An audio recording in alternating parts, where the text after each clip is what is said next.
História, o UFCG, tem a honra de receber para mais um Entre Historiadores a professora aposentada da UFCG, Heroína Câmara, mais conhecida como Milda, que tem graduação em História pela Universidade Federal da Paraíba, mestrado em Sociologia Rural pela Universidade Federal da Paraíba também, e doutorado em Ciências Sociais pela Universidade Federal de Campina Grande.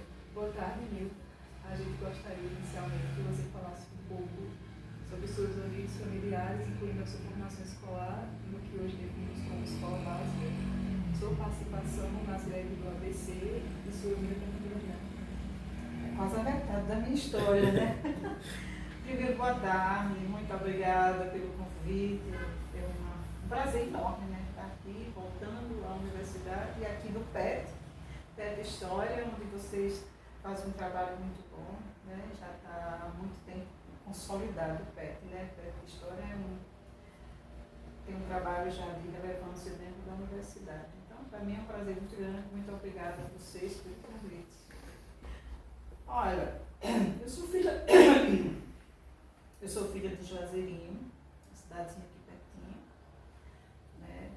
Meu pai era agricultor, não sabia ler nem escrever, mas sabia contar perfeitamente. Então, era dono de mercearia. Primeiro ele era agricultor e depois, pelos arranjos familiares, passou a ser dono de mercearia. Na verdade, era dono de uma bodega. Então, ele sabia muito bem contar, mas não sabia ler nem escrever, mas sabia fazer o nome dele. Minha mãe, ela estudou até a quarta série primária, mas na época era professora, porque não se exigia muito para ser professora, né? Então, ela chegou a ser professora primária, ela dizia que era desarmar os alunos. Eu tenho o maior orgulho de contar essa história deles, porque é uma história muito importante para mim também, sabe? E aí, eles moraram na Serra de Santa Luzia um bom tempo, como agricultores, depois vieram para Juazeirinho, e lá ela trouxe de Santa Luzia já o primeiro filho, e fomos ao todo 9 filhos. 11, mas morreram 2, 9.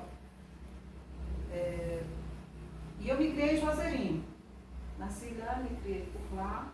Cheguei a fazer o ensino fundamental, na época era primário, o ensino fundamental em Juazeirinho. Aí depois fui para Patos, estudei em Patos.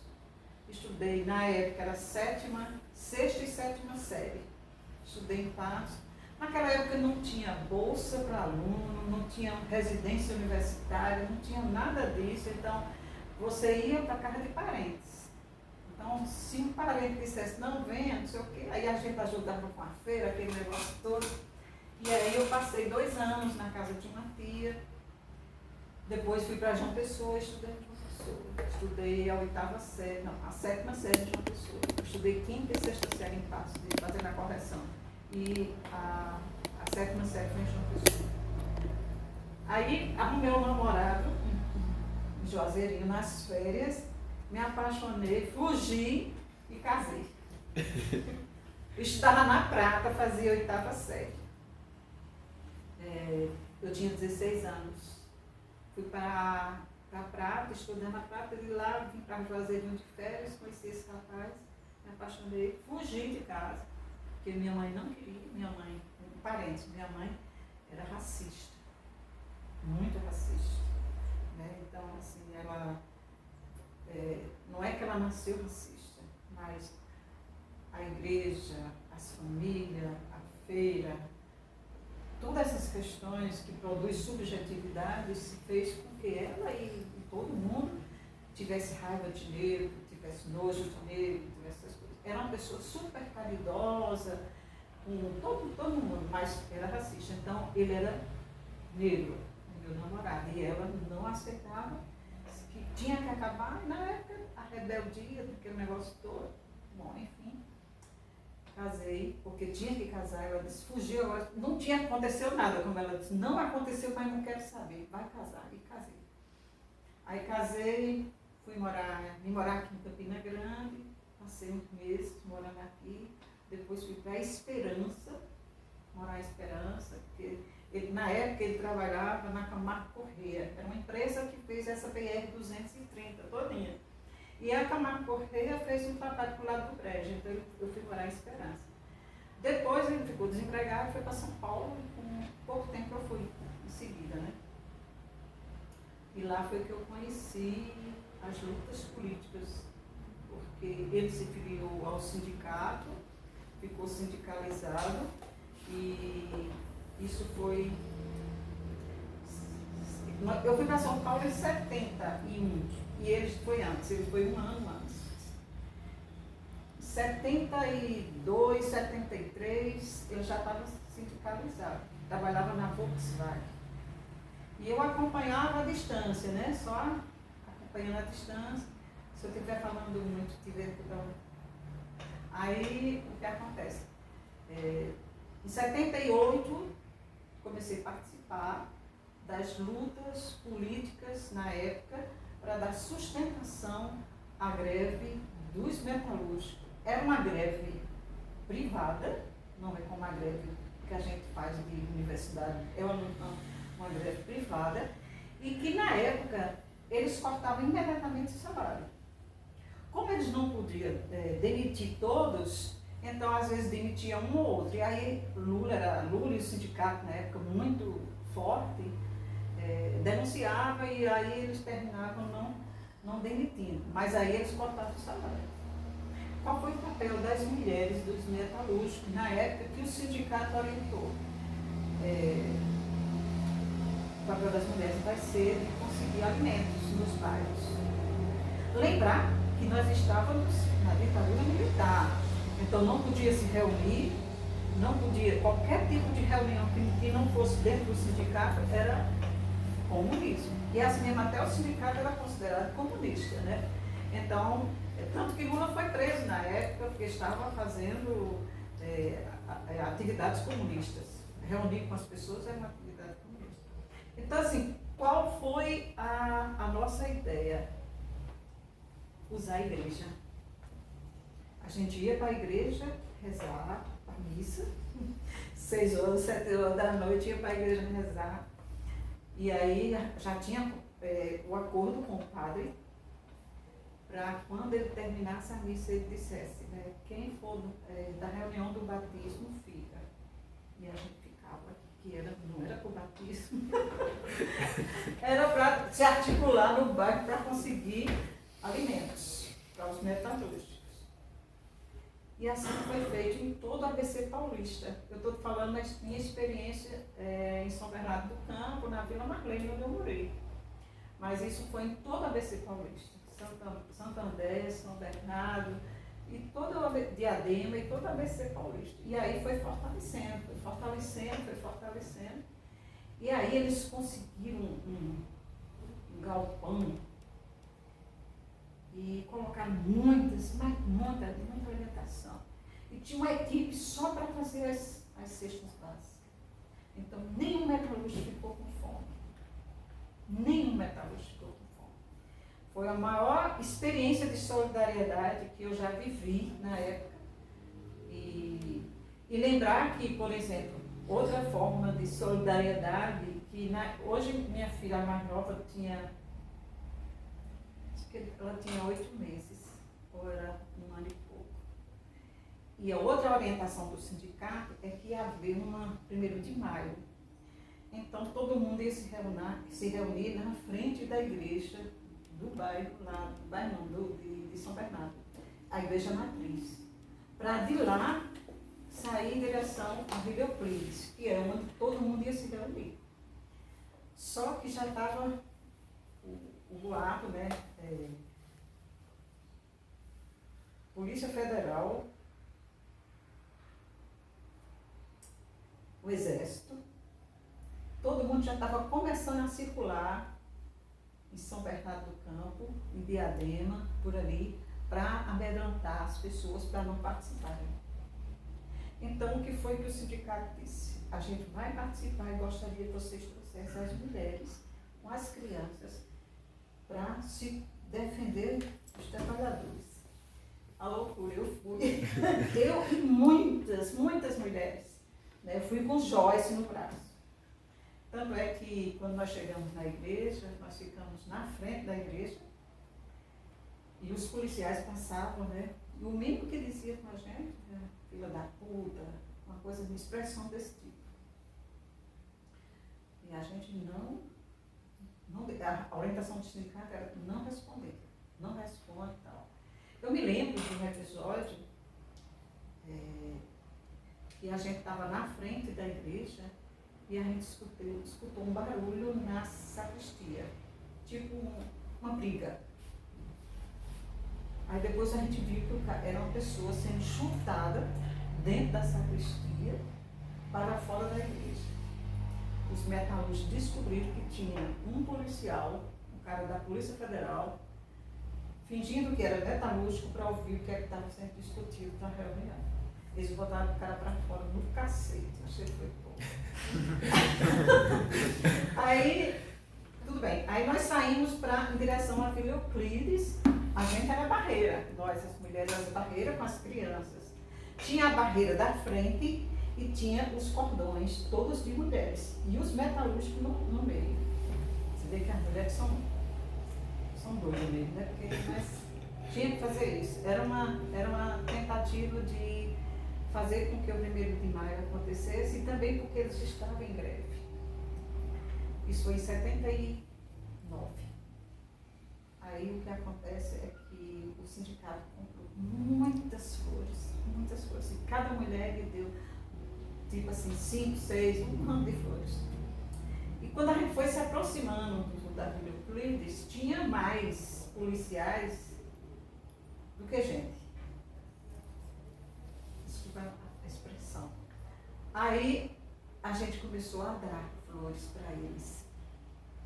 Alguns recebiam, botava assim de lado, como se estivesse com vergonha de segurar, ou como tivesse medo de uma pessoa que fosse acima dele e estivesse olhando. E tinha outros que pisavam. Isso ao som de Geraldo Vandré, um carro de som, para não dizer que não falei das flores. Bacana, né? Aí nós fomos para Vila Euclides e aí vocês devem já conhecer a história que tem aí, através de imagens, fotografias, tem várias atividades, né, do sindicato, de Lula, etc. Bom, terminou essa parte de 79, a gente começou a sentir que tinha uns carros em frente à casa da gente, olhando, vigiando, e a gente começou a se assustar, achando que era cara que podia ser até na época não era comum, mas talvez um miliciano hoje, o tipo de miliciano hoje, ou até da Polícia Federal mesmo. Aí ele pediu demissão, o meu marido pediu demissão na época, e nós viemos para Campina Grande. Aqui nós filiamos o Partido dos Trabalhadores, 83. Eu fui morar lá no Dinamérica, depois de Dinamérica ali, na rua do Ciscorel, quase em cima das Malvinas. Aí, em 83, a ocupação das Malvinas, eu, junto com um grupo de militantes de esquerda, que era o pessoal do PT, PCdoB e MR8, Movimento 8 de Outubro, né? E tinha poucas pessoas, acho que tinha uns 4 pessoas em Campina Grande, mas fazia um barulho danado o MR8. E aí a gente começou a fazer um movimento nas Malvinas para não deixar o pessoal sair de lá, porque foi chegando. E no dia, a minha casa serviu de lugar para pegar água, porque as Malvinas não tinha água nem luz, não tinha nenhuma infraestrutura. E não era Malvinas, né? Era Conjunto Álvaro Gaudêncio. O nome Malvinas foi uma referência à luta das ilhas lá junto com na Argentina, né? Na luta da Argentina com a Inglaterra. E aí foram muitos meses de luta nas Malvinas, mas a gente organizou as mulheres. Nós organizamos o PT, eu estava presente, mas foi o PT que organizou as mulheres. Nós organizamos as mulheres. Fizemos uma passeada das Malvinas até o centro da cidade com lata, panela, o que tinha em casa, atrás de água, que não tinha chegado água, eles fazendo represália para não botar água. Bom, estou fazer uma síntese da história para também não ficar cansado muito. Mas olha só, a partir daí, essa minha presença nos movimentos populares, o PT me indicou como secretário dos movimentos populares de Campina Grande. E aí a minha militância ainda ficou mais responsável. Aí eu comecei a militar, não só nas Malvinas, mas aqui em Bonocongó. Aí fui presidente do Clube de Mães por 4 anos. Durante esse período a gente conseguiu fazer um projeto para a Alemanha, através de Edgar Malagodi, que era professor aqui da Sociologia. Eu não tinha entrado ainda na universidade. E nós conseguimos muitos marcos, nem sei quanto era, porque eu não mexi nesses marcos, né? Era um dinheiro que vinha para fazer a construção do Clube de Mães. O Clube de Mães, a gente construiu o Clube de Mães, e dentro do Clube de Mães nós fizemos um projeto de educação popular Paulo Freire. Na época, nós fizemos um levantamento ali na Ramadinha e em Bodocongó, de agricultores que não sabiam ler. Foi muito importante esse projeto. E nós conseguimos trazer esses agricultores para dentro do Clube de Mães. Fizemos um curso com vários professores daqui da universidade, alunos que se interessaram em participar desse projeto de educação popular. E ainda assim, quando eu fui fazer minha graduação, que terminei, eu perguntei para a Marta Lúcia, professora daqui: Marta, posso fazer minha prática de ensino no Clube de Mães? Ela disse: como assim? Aí eu disse: a gente tem um projeto de educação popular e eu queria falar sobre reforma agrária, meu projeto de conclusão de curso. Ela disse: perfeito, eu aceito demais ser sua orientadora. Aí eu fiz minha prática de ensino lá no Clube de Mães, com esses agricultores que já sabiam ler, já vinham pelo processo, né, de leitura.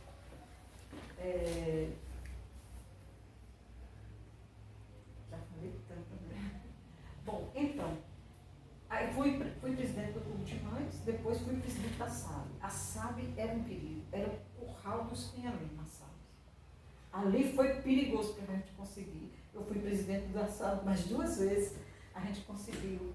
A gente fez um movimento, passe livre para idosos, não tinha em Campina Grande, nos transportes coletivos, através da SAB. A gente conseguiu fazer o levantamento com esses agricultores, associando esses agricultores na SAB, fizemos uma discussão com eles no núcleo do PT que já tínhamos no bairro, que a gente criou, e levamos para a SAB. Tudo que era decidido era porque a gente levava a maioria.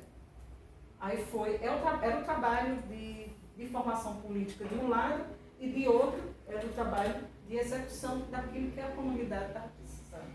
Fizemos o 1º de maio, primeira vez no bairro, fizemos o 1º de maio. Ainda tem essas fotos. E conseguimos fazer 4 anos de gestão.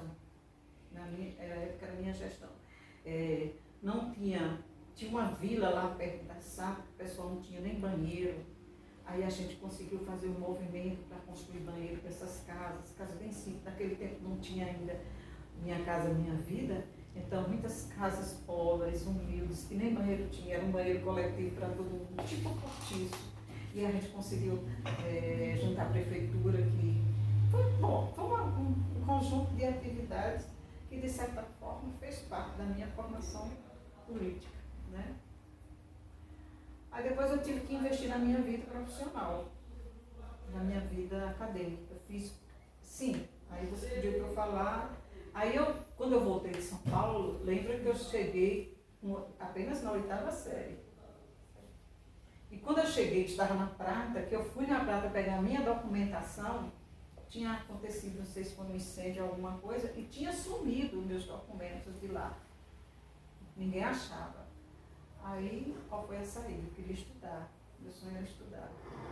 Dos 9 filhos que minha mãe teve, apenas eu enveredei pelo caminho da academia. E eu queria estudar. Aí não tinha documentação. Aí eu fui fazer o quê? Fui fazer supletivo. Fiz supletivo do 1º grau, porque não tinha nenhuma documentação que comprovasse Eu não podia fazer do segundo se não tivesse documentação do primeiro. Aí fiz fazer do primeiro e do segundo grau. E não tinha dinheiro. Aí vem a questão de gênero. Marido extremamente machista, conservador, e era militante do PT, mas é tudo isso. O que mais? Sim, e achava que a universidade não era lugar de mulher casada. A universidade era lugar de bicha, sapatão e o que mais que ele dizia? Alguma coisa desse tipo. Aí eu disse, mas eu vou para a universidade. Aí eu era militante, já muito conhecida dentro do PT, comecei a pedir livro emprestado para os amigos. Eu me lembro muito bem que tinha um cara que trabalhava no Banco do Brasil e eu dizia, você tem um livro de matemática para mim? Ele disse, tenho. Vai fazer o quê? Eu disse, eu vou fazer isso para ti. E vou me preparar para fazer um vestibular. Aí vou arrumar para você. Trouxe um montão de livro. Eu não tinha dinheiro para pagar um cursinho e não tinha com quem estudar. Então, eu começava a estudar sozinha. Quando pegava, o que mais me deixava angustiada era porque na área de matemática e física eu não sabia de nada. E o que eu sabia mais era mais na área de humanas. Por quê? Os professores daqui da universidade que eram do PT iam para a minha casa dar aula. Eu me lembro que a Edgar Malagora me dava aula sobre o feudalismo. Eu chegava lá em casa e dizia, Lida, vamos estudar o feudalismo, isso pode cair, isso pode cair. Aí ele passava uma hora me dando aula. Então era uma aluna feliz, né? Porque o professor sai da universidade para dar aula na minha casa, mas de física e matemática eu não sabia, então eu tinha que correr atrás. Então eu ficava de madrugada. Sim, aí tinha esse lado machista dele que era, não aceitava que eu ficasse estudando, aí ficava me inventando, a casa está suja, as crianças não sei o quê, como é que você vai não sei o quê, aí começava a botar muitas dificuldades. Aí foi aí que, em 85, eu entrei na universidade. Deixa eu te perguntar, Lívia, mas qual foi a sua principal motivação? Você já tinha escolhido o curso de História? Não. Ou tinha algum outro interesse na O universidade? curso que minha mãe sonhava para mim, e eu tinha subjetivado como sendo aquele curso que eu queria, era medicina, que é a maioria das famílias tradicionais querem para os filhos, porque acha que é o melhor lugar é esse. Ela não quer saber se você vai repensar melhor, não, quer saber se você ganha dinheiro, né? E minha mãe sonhava que a gente fosse médico, que eu fosse médico.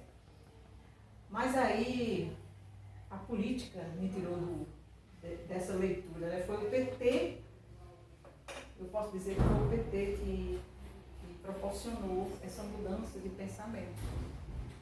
Mas o meu primeiro vestibular foi para a medicina. O meu primeiro vestibular eu ainda fiz 690 pontos. Na época, com 750 entrava, que era vestibular mesmo, não era Enem. Aí eu já estava mais amadurecida na questão do que eu queria, aí o segundo eu fui em 85, foi para a História. Aí, nesse período que você entrou, qual era o debate teórico que existia na época, na graduação? Era o marxismo. Aliás, era em todo canto. O marxismo era no PT, o marxismo era na universidade, o marxismo era em todo canto. Era obrigação ler o Capital. Se você lesse o Capital, você era uma pessoa extremamente bem formada, né? Então, isso era em todas as disciplinas. Tinha um professor aqui, ele já faleceu. Ele ensinava Introdução aos Estudos Históricos. O nome dele, tu lembra? Você já ouviu falar do nome dele? Não. Ele era prestista. Ele dava aula de Introdução aos Estudos Históricos, mas todas as referências que ele tinha eram a União Soviética. Então, tudo girava em torno do marxismo. O inventário do curso era todo marxista. Todo marxista. Os planos de curso, história econômica, história não sei o que, mas tinha que ter economia no meio. E a gente, era uma bíblia, o Capital era uma bíblia, você tinha que ler o Capital. Quem não lesse o Capital não era um professor preparado para dar aula e nem era professor para entender a luta de classe. E aí eu fui me formando com essa leitura. tive que ler muito, correr muito atrás, porque embora no PT tivesse os cursos de formação, mas os cursos eram muito diferentes dos cursos acadêmicos, né? Então eu tive que correr muito para entender. E fiz cursos muito direcionado pelo Departamento de Economia. Fazia muito esses cursos para auxiliar nos estudos sobre o capital. O pessoal da economia aqui era o Papa, né? O Papa do conhecimento sobre o capital. Então, era isso. O capital era fundamental e o marxismo era... Eu acho que só tivemos uma mudança importante dessa presença historiográfica diferenciada em 96 para 97. Uma presença no curso de História aqui, do professor Durval. O professor Durval veio de Campinas, tinha acabado de fazer mestrado e a dissertação dele era todinha baseada na leitura teórica Foucault. Aí Durval fez o concurso, entrou e já começou a mudar as ideias, começou a dizer que tinha outras ideias, né, a respeito das lutas, que as lutas não só eram econômicas e que as lutas também passavam por outros desejos, outros sonhos. E que aí começou. Aí pronto. Aí houve uma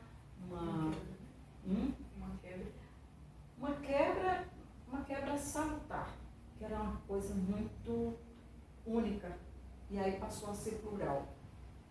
E aí, assim, houve quem não gostasse, houve quem, dentro do próprio curso, inclusive dentro do próprio departamento, eu não era do departamento, eu era estudante, mas houve, assim, gente que começou a questionar as leituras que o professor Durval fazia na época, se isso era história. E entre vocês graduandos tinha também? Entre vocês graduandos também tinha essa divisão, esse posicionamento entre uma linha teórica e outra? Havia muitas discussões sobre isso? A gente teve uma experiência com graduados do ponto de vista das lutas políticas, que depois que eu entrei no curso, eu nunca mais vi. A gente tinha um CA que sentava, não tinha sala não, a gente fazia isso na sala de aula. As reuniões eram interação primária. Discutia desde os planos dos professores. O CA sentava e dizia, vamos discutir os planos de curso desse semestre. Discutia, questionava, dizia o que faltava, quais os livros que deveriam estar na bibliografia que não estava. Discutia tudo que você possa imaginar. Então, assim, existia essa preocupação, mas também existia uma leve, eu estou dizendo assim leve porque os alunos ainda não estavam formados com essas outras leituras historiográficas, né? Existia mais essa presença do marxismo. Até porque tem uma particularidade. Nós estávamos nos anos 80 para 90.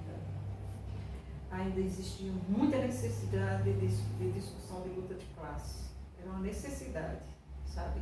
Muita gente achava que era da classe alta e, na verdade, nem classe média era.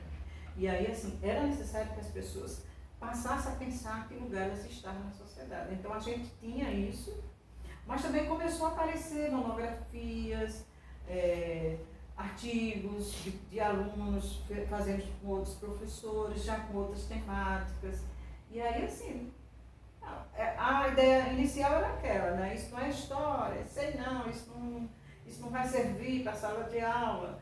Mas depois isso foi tendo um outro olhar, uma outra representação. Quando eu entrei como professora em 94, já era muito diferente. Muito diferente. Já existiam professores e alunos com leituras muito diversas do marxismo. Mas também existiam pessoas que ainda defendiam. Ainda existe, né? Ainda existe. Agora a gente quer saber um pouco como foi a sua experiência com a docência. Quando eu entrei aqui no curso em 94, em 92 eu fiz o concurso para a História Antiga. Passei em segundo lugar, tinha 2 vagas. A primeira foi Clarim e a segunda fui eu. E eu já era professora da UEPB, que eu tinha passado lá em 90. Aí quando me chamaram foi em 94, fui prorrogada, naquela época eu podia prorrogar por 2 anos, não sei o quê. Aí eu fui chamada em 94. E aí eu fui sentindo essa vontade de trabalhar mais com a prática de ensino. Embora no começo tivesse trabalhado com história antiga, oriental, ocidental, história do Brasil, história econômica, história moderna.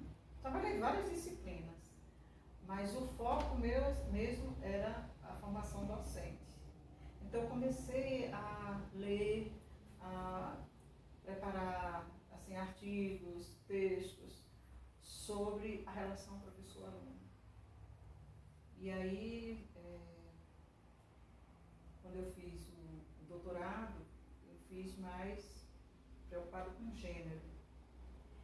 E aí, assim, como eu já vinha com a leitura Foucaultiana, que quando eu entrei no curso, eu entrei na leitura marxista que eu já falei, mas eu fui me aproximando do pensamento que Duval ia trazendo e ia me apaixonando pelas leituras de Foucault.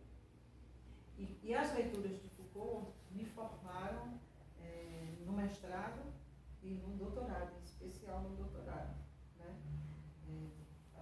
A preocupação com o sujeito, que era a principal ideia, era de como os sujeitos são representados socialmente, como é que há uma produção de subjetividades para dizer quem é A, quem é B, quem é o negro, quem é o branco, quem é, né, o macho, quem é a fêmea, quem é o negro, e assim sucessivamente. Então, essa leitura terminou me ajudando a pensar como eu poderia fazer isso em sala de aula. Aí eu comecei a assumir a cadeira de prática de ensino.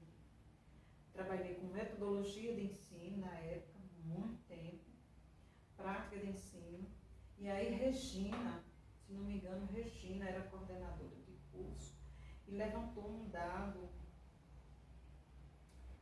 muito importante na época, que entrava 40, não sei se ainda entra 40, mas entrava 40 pelo Enem e apenas 8, 10 estava saindo por ano, ou era no semestre, não me lembro exatamente. E aí ela dizendo que estava havendo uma defasagem muito grande, os alunos não estavam conseguindo sair. Aí foi quando eu entrei, abracei a cadeira de complementação da prática de ensino e transformei essa disciplina em elaboração de projetos de pesquisa, de mestrado, de graduação, mestrado e doutorado. Mas na época era só graduação e mestrado. Então eu preparava os alunos para sair e aí foi um sucesso. Me preparei para fazer projeto com eles e eles ficaram mais, vamos dizer, mais à vontade para escrever a monografia, dissertação depois pelo programa. Mas assim, o que me levou a pensar na formação docente é porque eu sempre achei que no curso de História existia uma certa, como é que eu posso dizer, para não ferir ninguém, autoridade, vou botar esse nome, autoridade, uma certa autoridade além do normal. É bem verdade que a nossa concepção, a nossa produção científica ainda é muito cartesiana, né? Ainda é muito, você tira por essa sala, né? Você tira por essa sala, é uma sala retangular, não é uma sala que permite você fazer algo muito circular, né? Então, o prédio é cartesiano, o prédio é baseado numa leitura cartesiana, né? Matemática, de quadrado, de carteiras que ficam atrás uma da outra. Então, a nossa experiência com o ensino ainda é muito cartesiana. E isso também leva uma relação professor-aluno também baseada nisso, de autoridade. O professor tem mais saber do que o aluno, o professor muitas vezes não leva em conhecimento, em relevância o que o aluno tem de conhecimento, né? Porque a gente não é uma enciclopédia, a saber. Olha, eu me aposentei em 2017 para 2018. Se eu voltasse agora para a sala de aula, eu ia aprender com vocês muita coisa. Com certeza ia. Né? Então, assim, me irritava a forma como alguns professores tratavam os alunos. Me irritava a forma como trabalhava o conhecimento. Porque o conhecimento, existe o conhecimento que é produzido, mas o conhecimento não pode ser estático. O conhecimento tem que ser discutido. Porque o conhecimento, ele não é uma pedra, né, que você deixa ali e ela fica ali pro resto da vida. O conhecimento é produzido pelo ser humano, então eu posso melhorar, qualificar esse conhecimento. Senão não havia inovação. E as novas tecnologias que chegaram exatamente, tem um lado ruim, mas tem um lado também bom, que você pode agilizar uma aula, você pode qualificar uma aula através das novas tecnologias. E aquilo me incomodava. Eu digo, não, eu quero ver se eu consigo preparar meus alunos para ter uma experiência diferenciada que eu não tive. E aí eu vou fazer uma ressalva. Tem professores que não faziam isso, que não tinham essa autoridade, mas tinha professores que tinham. Não estou universalizando, não, estou dizendo que existia. Mas eu me peguei exatamente nos professores que eram autoritários. Né? Você tem uma ideia, uma vez eu estava dando aula aqui nesse, acho que é AB, né? AB aqui embaixo, que tem sala de aula de um lado, sala de aula de outro. É? BC. Pronto. Aí chegou uma aluna professora, eu estava dando aula. A senhora pode sair um minutinho para eu mostrar uma coisa? Meu filho, eu estou dando aula. Não, é rapidinho. Aí eu, gente, só um minutinho, que eu pensei que foi até a aula particular e fui. Atravessei do outro lado e disse, olha, passe devagarinho nessa sala e veja esse professor dando aula na área de humanas. O professor no birô sentado e todos os alunos de costas para ele fazendo prova. Todos. Aqui está o professor atrás no birô e todos olhando para lá com a carteira virada para lá. Fazendo a prova, porque ele tinha a capacidade de olhar todos do birô, quem estava colando e quem não estava. Que é o que Foucault chama na penitenciária, né, de quê? De a leitura panóptica, né? Que você, de longe você está vendo o que o outro está fazendo. Isso não é educação. Os alunos, espero que não, mas os alunos desse rapaz provavelmente não foram docentes, não chegaram a ser docentes, mudaram de, porque essa não é um exemplo para dar. Então eu sempre, a ideia da docência sempre, vamos dizer, me despertou uma sensibilidade. Primeiro, porque quando eu comecei a estudar Foucault, eu comecei a ler o pessoal do Rio Grande do Sul que trabalha com a educação. Marisa Burraber, Alfredo Veiga Neto, Tomás Tadeu da Silva. E todos eles vinham numa leitura Foucaultiana de transformar, de achar o seguinte, como é que uma educação pode transformar o sujeito? Primeiro é preciso que você se permita transformar. Se você não se permite transformar, você não pode ajudar a transformar o outro. Não é? Então essa leitura Foucaultiana que estava presente nos escritos dos professores lá do Rio Grande do Sul me influenciaram bastante. E aí essa ideia da docência eu sempre tive como, primeiro, para não cansar muito vocês também, né? Já estou cansando. Primeiro é o seguinte, a ideia do que nós somos resultados, nós, seres humanos, somos resultados de uma produção subjetiva ao longo da história. Ao longo da história. Nós somos brancos, negros, héteros, homossexuais, tudo isso esse conjunto de produção identitária é resultado de um processo subjetivo. Não é? E como é que a gente, enquanto professor, enquanto docente, enquanto pessoa que quer transformar o mundo, pode pensar essa produção? Só se nós tivermos uma educação libertadora. E aí a minha concepção é de que a minha militância política saiu da SAB, saiu do Clube de Mães, para vir para a sala de aula, pensando nessa educação libertadora. Né? E aí eu penso que o professor de história ele tem esse papel importantíssimo. Né? Não é de dar o caminho das pedras, mas é de produzir possibilidades, da pessoa pensar por que é que eu estou nesse mundo, por que é que eu penso assim a família, por que é que eu penso assim o partido, por que é que eu penso a reforma agrária, como é que eu penso a universidade, como é que eu penso tudo isso. São questões que merecem ser pensadas pela docência. Então, eu me apaixonei pela docência porque eu queria encontrar um caminho, né, para pensar essas questões todas que eu coloquei. Entendi. Você poderia falar um pouco sobre as suas pesquisas de mestrado e doutorado também? Claro. Olha, a minha pesquisa de mestrado, ela foi influenciada pela minha vivência enquanto militante na SAB e no Clube de Mães, da SAB Paulo Condor. Como eu falei para vocês, a gente teve essa relação com os agricultores, etc. E tal. E a minha pesquisa eu fiz ali no Serrotão.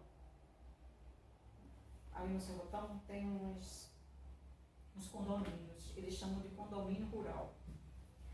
Quando o pessoal daqui da Ramadinha foi expulso pelo governo do estado, e era esse pessoal que trabalhava com a gente na SAP, fazendo curso de formação popular, educação popular, esse pessoal foi expulso lá da Ramadinha. Aí eles ocuparam lá na frente da penitenciária. Ocuparam o terreno lá, para fazer roçada. Então, essa experiência eu vivi com eles. Acompanhei essa experiência. Né? Aí eu aproveitei para fazer a minha pesquisa de mestrado lá, com os trabalhadores que foram migrados. Na verdade, eles estavam, assim, os avós, os pais, etc., desses trabalhadores, já vinham desde os anos 50 aqui nesse local, que hoje é a universidade, que hoje é esses conjuntos todos, isso aqui é uma grande fazenda de um proprietário só. E eles viviam como foreiros na época, nos anos 50. E aí foi quando foi havendo a expansão urbana, e ele morreu, o dono da terra, e os filhos foram dividindo, vendendo, e eles ficaram só com aquela parte da penitenciária. Essa parte da Ramadinha já tinha sido comprada pelo Estado, expulsaram os únicos moradores de lá.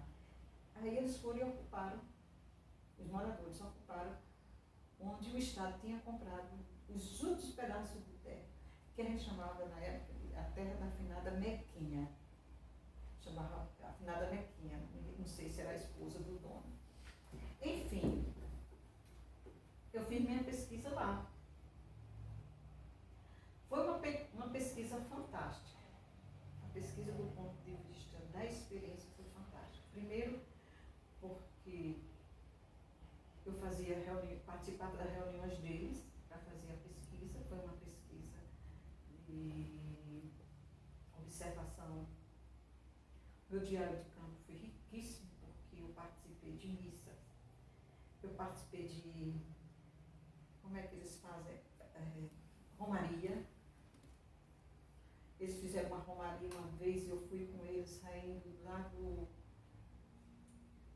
esqueci o nome do lugar, saindo de um lugar perto, lá onde eles estão agora, e eles foram para um outro sítio. Nós chegamos lá de madrugada, saímos 5, 6 horas da noite, chegamos lá de madrugada, isso não é de carro, não. Eu, na época jovem, cheguei com os pés inchados, as mulheres com 50, 60, 70 anos, parecia que não tinha acontecido nada. Eles faziam peça teatral durante a caminhada, parava para lanchar, muito religiosa, teve uma influência fortíssima da religião, tinha uma influência fortíssima da religião. Mas eu descobri muita coisa na minha pesquisa. Descobri coisas que eles não queriam falar, que eles não tinham segredo, era como se eles tivessem medo, e eu não sabia o motivo. E teve um dia que uma senhora disse, olha, se você quer saber, procure outras pessoas, não a gente daqui. Eu digo, por quê? Sabe uma coisa, você vai, sabe aonde? Você vai no sindicato dos agricultores rurais de Lagoa Seca, que eles sabem o que você está querendo saber. Porque ela dizia, isso aqui foi um tumulto, isso aqui quase teve um tumulto. Aí eu, por quê? Aí eles não queriam dizer. Um tumulto não, um ribuliço. Isso aqui foi um ribuliço. Aí eu falei assim, por quê? Não, a gente não vai dizer isso aqui. Aí eu fui para esse sindicato. Quando eu cheguei no sindicato, aí a pessoa que eles tinham me indicado, aí eu falei, olha, eu queria falar com o senhor fulano, assim, é meu pai, mas ele não está mais no sindicato, não. Meu pai só vem aqui agora, dia de feira, não sei o quê. Aí eu falei, como é que eu faço para fazer uma entrevista com ele? Sou da universidade, aí expliquei. A senhora tem tal dia que ele vem. Eu falo com ele, ele vem. Tá certo. Eu preciso fazer um documento que sou da universidade. Não, a sua cara é de quem a gente boa. Pode vir. Tá certo. Aí fui. Quando eu cheguei no sindicato, me apresentaram, ele todo arrumado, um senhor de seus 65, 70 anos, todo arrumado. Aí eu me apresentei, ó, sou livre assim, aí expliquei para ele, ele disse, certo, a senhora me acompanha. Ele na frente e eu atrás. Na época era gravador, um gravadorzinho assim. Aí ele foi até a igreja, entrou pela sacristia. A sacristia, grande como se fosse hoje, tinha um palco embaixo, umas cadeiras, mas não estava organizada, tudo assim na ponta da parede. Quando eu entrei, eu achei estranho, eles podem entrar. Quando eu entrei, ele fechou a porta. Eu disse, ai meu Jesus, ele disse, não tenha medo, é porque aqui é mais seguro que eu lhe contar o que eu vou contar a vocês. Tá certo, eu estou com uma bomba na mão, historiográfica, né? Eu falei, eu estou com uma bomba na mão historiográfica. Subimos no palco, eu disse, eu posso ligar o gravador? Ele disse, pode. Aí eu liguei o gravador. Aí eu disse, pronto, o senhor agora fica à vontade, diga o que o senhor quiser. Ele disse, tá certo. Aí ele foi contando, contou. Aí eu disse, e com relação ao ribuliço que houve lá no Serrotão? Vou lhe contar. A senhora já ouviu falar nas ligas camponesas? Eu disse, já. O que foi que houve? Rapaz, aquele povo era comunista. E o exército, eu estou resumindo a fala dele, e o exército é quem é o padrinho do povo lá no Serrotão nesse período. Isso foi em 60 e pouco, eles dizem para mim.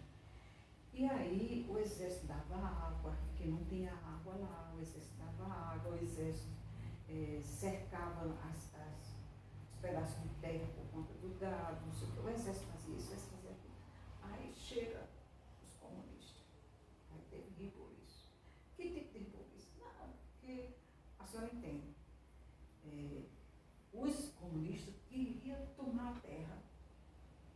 Uma leitura.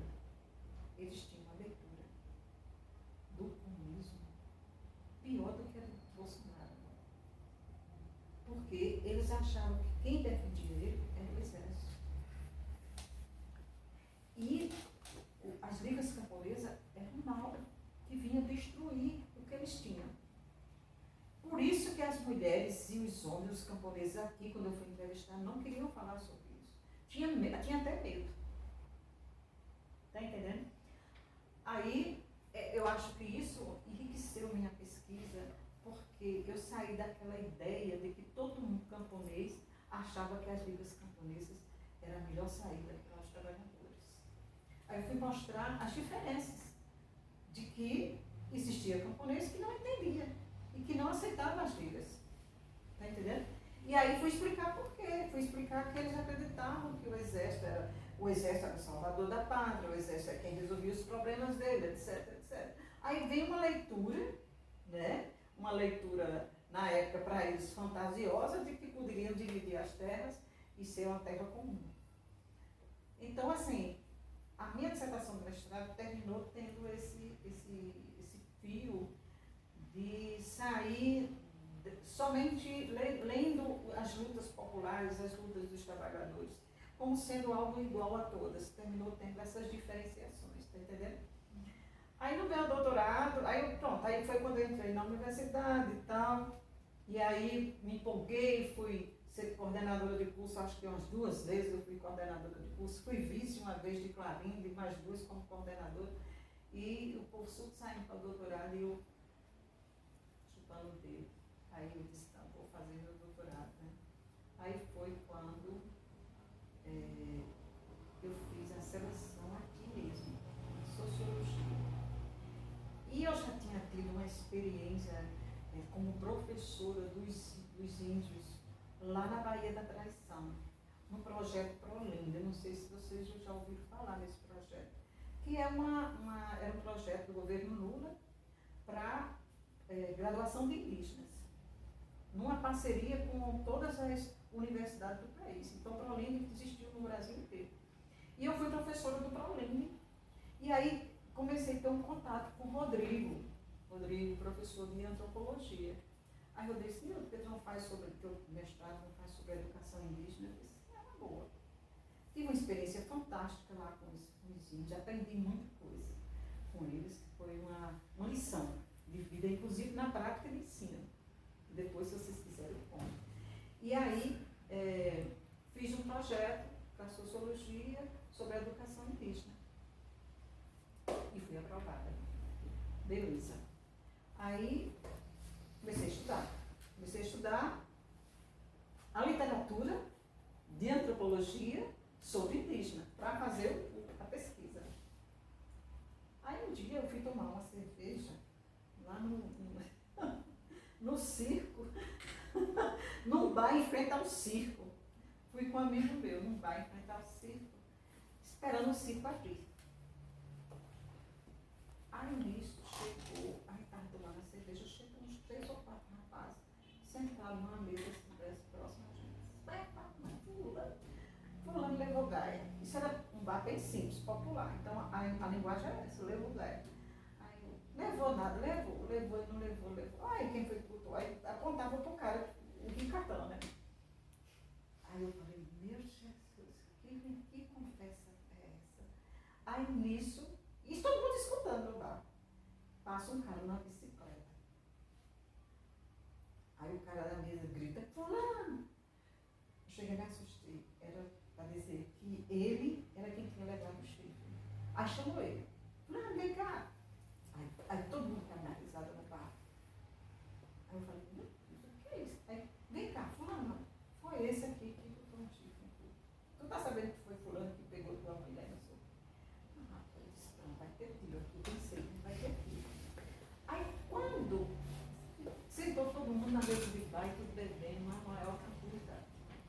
Aí eu disse, eu já tinha me separado, já tinha feito meu processo de divórcio, tinha sofrido muito com a questão de gênero, na relação com meu marido. Aí eu falei, vou estudar masculinidade, não vou estudar educação indígena não. Está havendo algo diferente nos homens e eu quero estudar. Eu tinha passado por uma experiência extremamente machista, e aqueles homens falando, conversando com os outros, que era tudo normal, o chifre era normal. Eu disse, gente, isso é uma maravilha. Eu vou estudar, está acontecendo algo de diferente. Aí, falei com Keira, professora Keira, eu contei a história daquele, que disse, Nilda, mas que legal. Eu acho muito importante que você estudar, mas se você está querendo estudar, eu disse, filha, eu quero saber como foi que houve essa transformação que os homens estão aceitando levar chifre, porque parece que estão. Aí elas, vamos estudar para ver se isso mesmo. Vamos. Aí nisso, Keira, uma semana que ele já manda uma mensagem para mim. Nilda, saiu hoje uma manchete nos jornais eles são mais felizes na Cornolândia. Isso no Jornal da Paraíba.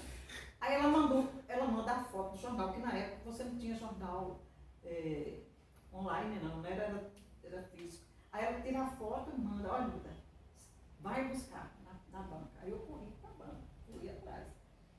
Estava lá. Eles são mais felizes na Cornolândia. Ali era uma associação de cornos, lá de João Pessoa, que funcionava dentro do mercado da Torre, lá em João Pessoa. Era bem popular, bem simples. E tinha um presidente, e o cara dizia, olha, aqui tem muitos associados, isso na reportagem do jornal, aqui tem isso, aqui tem aquilo. E eu vou lá. Peguei o carro e fui. Cheguei lá. Eu não sabia onde era. O mercado da Torre, não sei se você conhece. É uma coisinha estreitinha, com várias barraquinhas, igual eu acho parecido com esse mercado daqui. Aí quando eu cheguei, o senhor sabe onde fica a barraca de seu Mariano? Perguntando o povo. Ah, é o do chifre? É o do chifre.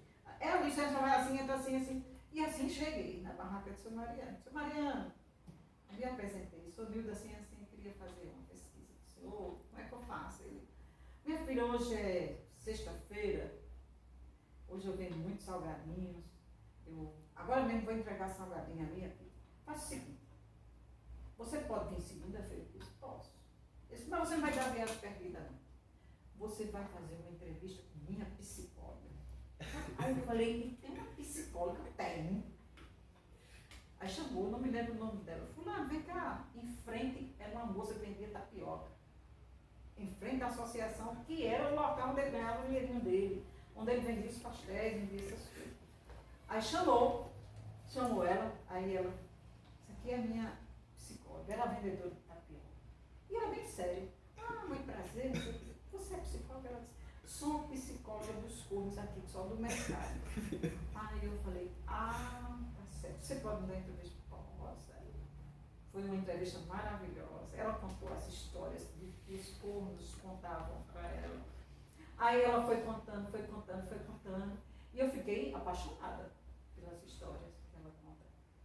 E aí, na segunda-feira, voltei para entrevistar seu Mariano. Seu Mariano, minha filha, é o seguinte, eu tive 13 relacionamentos. Levei chifre em 11. E eu acredito o seguinte, eu é que não prestava. Então, as mulheres têm razão de botar chifre. Seu Mariano, me conte um pouco dessa história, como foi lá em São Paulo. Ele começou a levar chifre em São Paulo. Eu casei com uma menina bem novinha. Eu vou sintetizar essa história. Ele disse que casou com uma menina bem novinha, aí ele trabalhava numa empresa cozinhando. Ele trabalhava na parte da cozinha. Mas trabalhava só de madrugada. Aí ele disse que um dia ia sair na vizinhança. Seu Mariano, preste atenção no serviço, seu Mariano. Aí ele disse, está dizendo o quê? Estou dizendo para o senhor prestar mais atenção em casa. Ele disse, a vizinha com inveja, só podia estar com inveja, eu com uma menina nova, bonita e tal. Aí eu fui trabalhar, mas aquilo ficou na minha cabeça. Aí, foi um dia que eu disse, já sei. Falei com o meu chefe, disse, olha, eu não estou me sentindo bem, isso eu não tenho que ir para casa. Eu sempre chegava em casa 4h30, 5h da manhã, eu quis subir e vim mais cedo. Cheguei 1h da tarde, 1h da manhã. Peguei o ônibus, vim para casa. Quando eu chego em casa,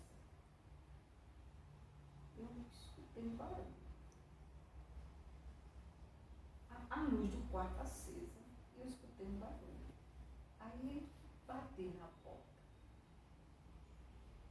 Aí disse, quem é? É Mariano, minha filha. Aí, eita, Mariano chegou. Ele dizendo para mim que tinha escutado isso. Aí, tá certo. Aí ela, de bebidol, foi abrir a porta. Ele disse que quando chegou, achou estranho, porque tinha um rapaz sentado de bermuda na cama deles dois, conversando com ela. Ela disse, já vou. Aí abriu a porta e voltou para a cama. E ela continuou de bebidol.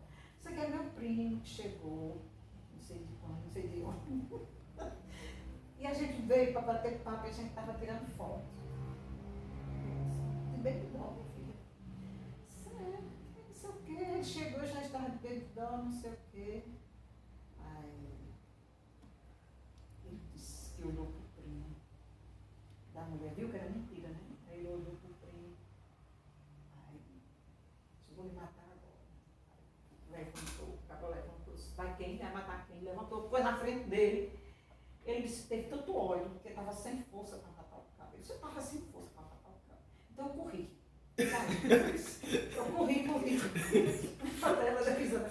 Eu corri. Olha, ele diz até o nome da rua, que ele disse que passou correndo, isso de madrugada, para procurar um revólver. Foi bater na casa de um amigo, pegou um revólver. Quando chegou o cabo, estava no mesmo canto. Aí ele disse, agora eu trouxe um revólver para lhe matar, seu cabo. O cabo tomou a arma dele, deu um tiro no pé dele. Disse, caba, paraibano, frouxo da Chico. Ele conta essa história, contava, já morreu. Aí eu disse, beleza. Sei que eles foram parar na delegacia e quem ficou preso foi seu Mariano. Resumindo a história, porque estava com a arma, era legal, estava com a arma e tentou matar o cara. O cara tirou a arma dele para se salvar, então o seu Mariano ainda foi preso. Ele disse, minha filha, essa é uma pena de contar essa história. Aí ele começou a contar essa história. Aí eu gravei tudo e fiz. Na época eu pensava que era o primeiro capítulo da tese. Apresentei para a banca a qualificação. Essa história todinha da Cornolândia. Aí Duval olhou para mim e disse, por que é que você escolheu esse tema?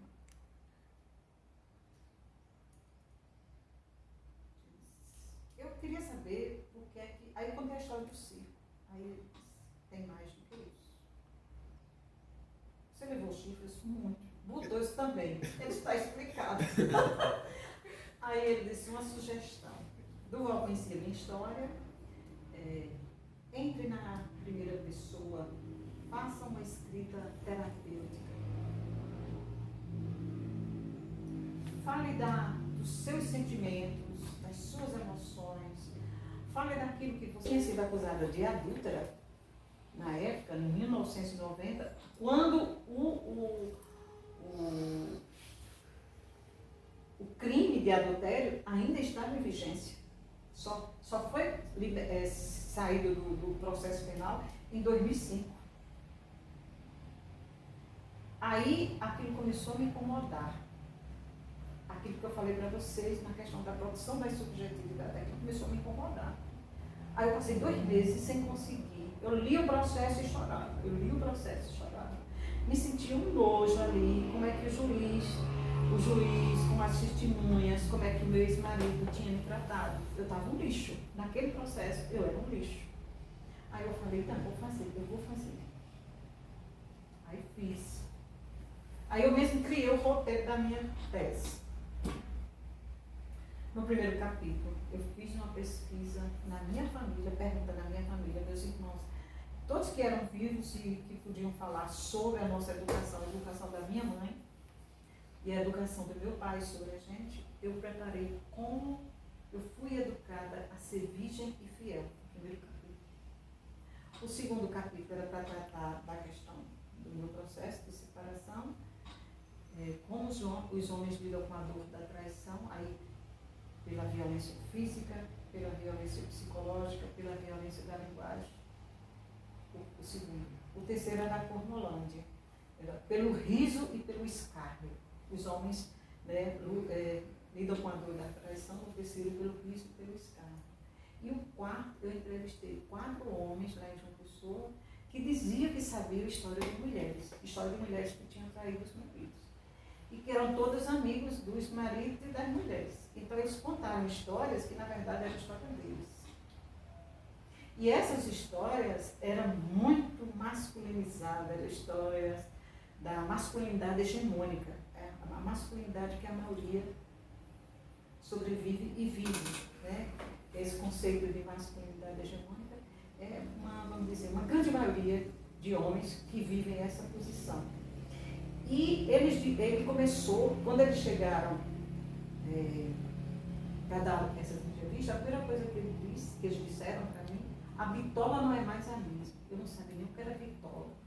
Eu falei, não estou entendendo o que é bitola. Já vou falar de medida de telhado entre uma telha e outra, aquelas madeiras que ficam. Aquilo ali é a medida. Aí eu falei, E o que é que tem isso a ver com a minha pesquisa, que eu não estou entendendo? Me diga melhor. Não, a Vitória não é mais a mesma. Aí eles terminaram, depois de muita conversa, dizendo que todas as mulheres que traíam os homens, a vagina não era mais a mesma. Isso fizeram uma metáfora também com o carro usado, que o pistão, quando entra no... tem um negócio lá, eles disseram que não era mais o mesmo, isso que fizeram contar toda essa história. E aí, quando eles fizeram contar a história dessas amigas, degradando a imagem das mulheres por conta disso, aí eu disse, qual é o conceito que eu vou trabalhar e como é que eu vou dizer isso, como é que os homens lidam com a dor da traição nesse caso? Aí era pelo falocentrismo, o faloconsciente da masculinidade. Aí eu trabalhei o 4º capítulo discutindo, respondendo essa questão. Então a pesquisa do doutorado foi gênero e foi uma escrita terapêutica para mim e para muita gente que leu. Muita gente se identificou com a escrita, muitas mulheres se identificaram, muitos homens também. Então, assim, as duas pesquisas foram uma mais para o lado político e outra para o lado político e identitário da minha experiência como mulher. Perfeito. Para nós terminarmos, como você enxerga a nossa conjuntura atual e qual mensagem você deixa para nós, estudantes de história dos tempos atuais? Danos. Danos. Rapaz, eu vou dizer uma coisa. Eu não imaginava sobreviver a esse momento. Porque a maioria das mulheres, a maioria não, acho que 80% das mulheres no Brasil são vítimas de uma linguagem misógina, uma linguagem machista desse presidente. E não só são as mulheres, né? Os indígenas, os negros, os homoafetivos, todas as pessoas que for trabalho, a ideia de que os diferentes, né? Todas as pessoas que são consideradas diferentes na sociedade brasileira, ele tentou destruir do ponto de vista da imagem, da identidade. Por outro lado, do ponto de vista econômico, ele destruiu as relações trabalhistas, que já eram consolidadas, que em vez da gente conseguir avançar, a gente retirou a aposentadoria, fez uma série de leituras. Aliás, assim, uma pessoa, o presidente e seu governo, é um projeto de morte. Como ele matou mais de 600 mil pessoas, mil pessoas, é um projeto de morte. Quando ele sugere que as pessoas tenham arma, quando ele não ligou para a saúde. Então, a conjuntura é uma conjuntura de destruição, inclusive dos nossos valores, de destruição daquilo que nós conquistamos, de destruição de uma série de questões. Vejo uma luz no fim do túnel, vejo a esperança que é Lula. Eu espero que Lula ganhe no primeiro turno, mas se não ganhar, a gente vai com toda a garra no segundo turno, mas eu estou com muita esperança de que o estado que mais tinha medo que Lula não ganhasse por conta da milícia era o Rio de Janeiro, e Lula já está na frente do Rio de Janeiro. E lá o pessoal tem medo de dizer que não vota nos grupos milicianos, que é o que o governo de hoje representa, né? É a milícia. Então, a minha esperança é que Lula ganhe, que as universidades voltem a produzir, que os alunos possam ter bolsa, que os professores possam ter acesso a projetos, que as pessoas tenham casa para morar, que tenham comida na mesa, né? Que as pessoas tenham... Olha, eu estava dizendo outro dia na minha casa, depois que você tem com todas as críticas que você pode fazer, porque tem que fazer mesmo, porque é para crescer, você não via falar de tanta coisa ruim. A gente ficou achando que ia tomar conta do Brasil para o resto da vida. E ficamos, e eles se organizando, a direita se organizando, do ponto de vista do fascismo, do ponto de vista da morte, do ponto de vista de uma série de coisas. E a gente ficou assim. Então, hoje eu acho que, voltando a democracia funcionar, voltando a que os trabalhadores, as pessoas mais pobres, mais humildes, mais simples, tenham acesso vamos dizer, à fatia que merecem, a gente vai ser feliz de novo. A gente vai poder fazer o que a gente fazia, viajar. A gente viajar até avião, hoje a gente está viajando nem para uma pessoa, né? Tem que ter dinheiro para gasolina. Até meu carro eu vendi.